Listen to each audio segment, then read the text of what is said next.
Hello, everyone. Today, we're working on a flat roof solution for a multifamily dwelling.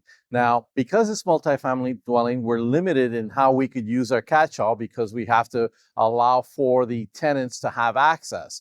So we've installed our catch-all as best we can to protect the property. But I'm more excited to show you guys the flat roofing system that we're going to use on this roof. Now, on this roof, we're doing a modified bitumen or torch down solution, which will include a self-adhering base and a full roof rated white energy cap sheet. Okay, come on up, let's take a look. Okay, so while the guys are climbing off and going on their lunch, I want to show you the roof itself. In this particular roof, it's got a bit of a pitch to it, but not enough pitch to put a shingle material. We'd have to put a flat roofing material on here. As a matter of fact, the pitch is between 2.5 by 12 pitch. So that requires that we install a flat roofing solution. If you look over here,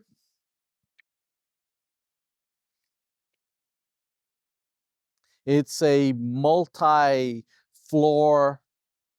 roof or multi-level roof.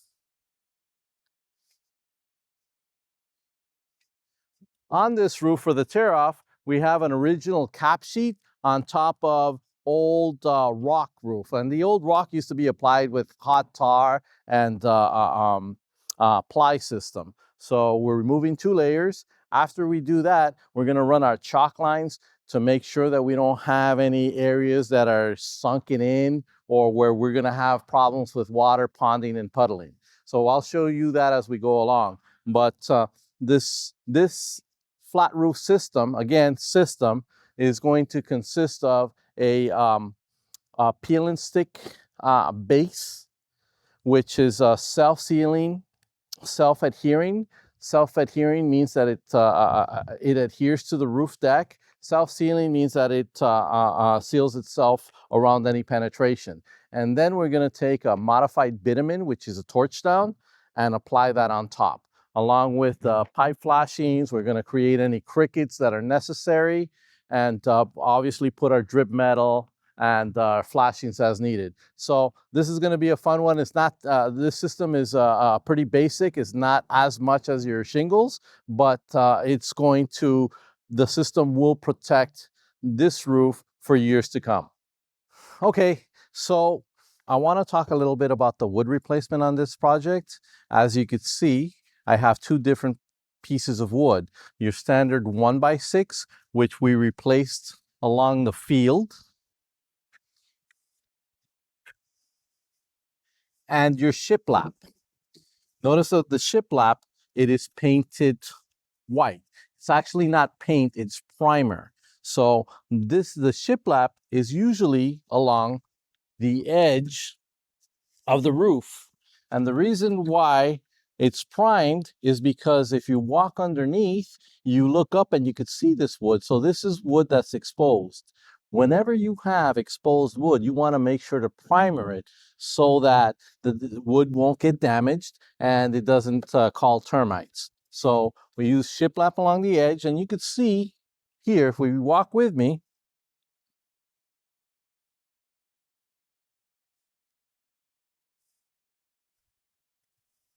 how we have for the first 3 rows, we have shiplap. Actually 4, and then above that we have your standard 1x. Okay, so again, you want to use your shiplap wood along the edge because it's something that you could see from underneath. Well, today is day 2, and as you can see, we've finished with our tear off. What we've done so far is we've replaced the wood and have started putting down our underlayments. One of the things I want to bring your attention to is whenever you're doing a torch down or hot application, it's super important to have a fire extinguisher on site. Having this is a proper safety protocol, but it'll also prevent a major fire should you have an issue. Now remember that when I say should you have an issue is that we are torching down the membrane. Okay, now safety issue aside, we have our fire extinguishers. One of the things that makes us different is that we use a different base. Most roofers will take your standard 75 base and they'll nail it down to the deck. Not as much heat protection or fire protection, and it's just your basic underlayment. This, however, is a self-sealing, self-adhering, self-sealing underlayment. It gives you much better fire protection. So what we do is, as you can see, we've already begun to install it here on the edges. Sticking with the underlayment theme, I want to point out another difference between Advanced and some other installers.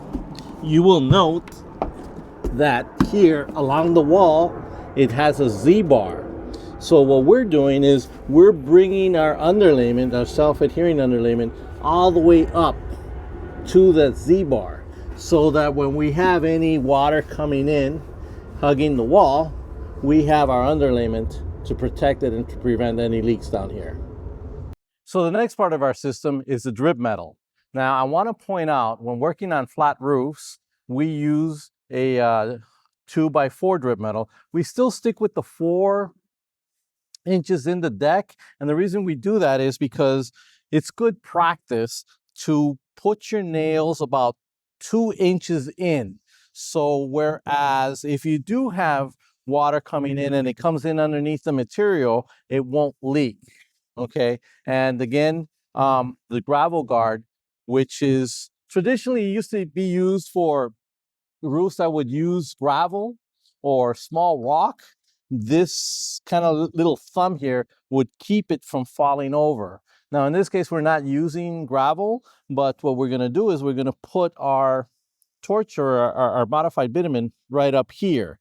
So again, going back to the nails, if we put it up here, we allow 2 inches before we start putting nails. So in the event that you have an opening or you have some water coming in, you have enough space so it doesn't leak.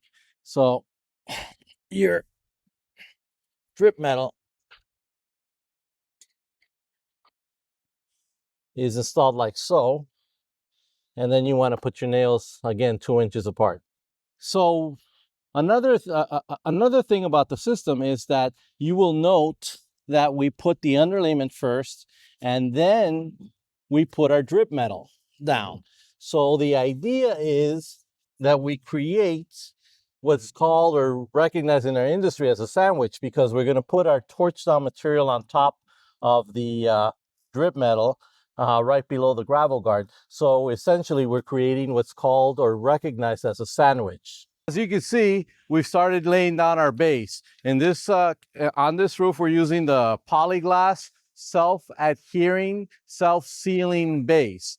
Now, because we're using this base, it allows us not to use what's called a smooth or modified or torch down smooth. Normally, if you use a regular base, what you do is you put your base down, and then right before you put your metal down, you would put a smooth base torch underneath to create what's called a sandwich. This self-adhering underlayment prevents us from doing that.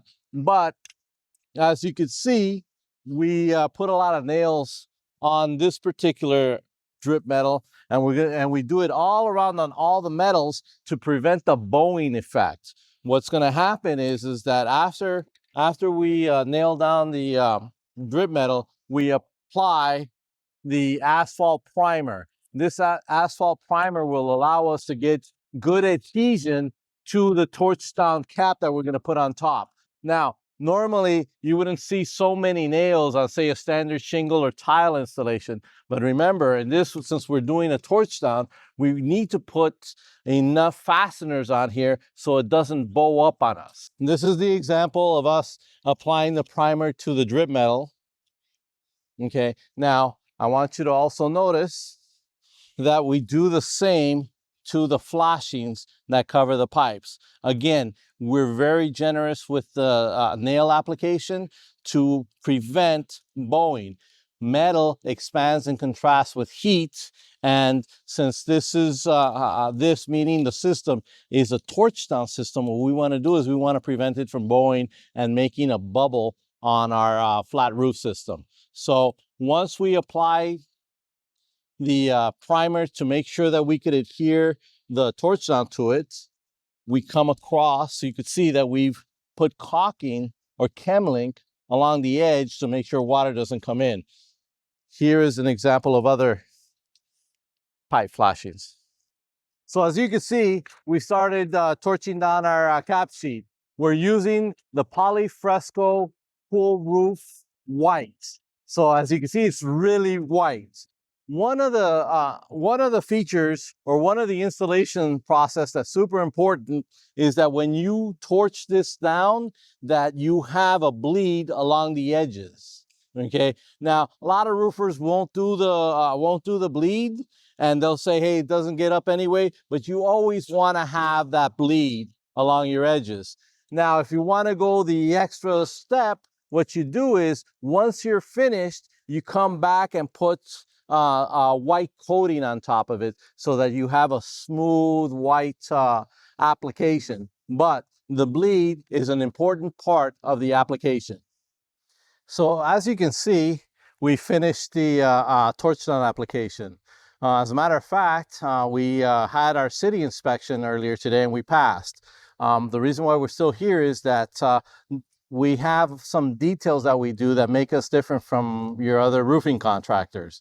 What I mean about details is that we apply the silicone-based mastic, in this case the Tropical 9400. We apply them to the seams to give the roof kind of like a seamless look, but it also gives us an extra barrier of protection on the seams.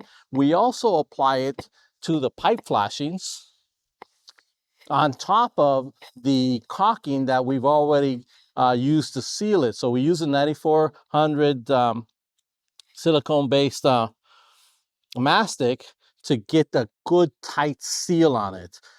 As you could see, you could tell the difference between the roof that has the 9400 on one side, and you can come on this side and see what it would look like without the mastic.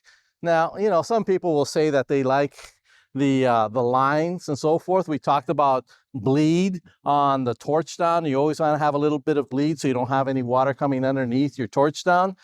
We believe it's a lot cleaner and more energy efficient to have a completely white roof. And again, you can see for yourselves, regular roofing system applied by any other roofer, completely white roof applied by Advanced Roofing Systems.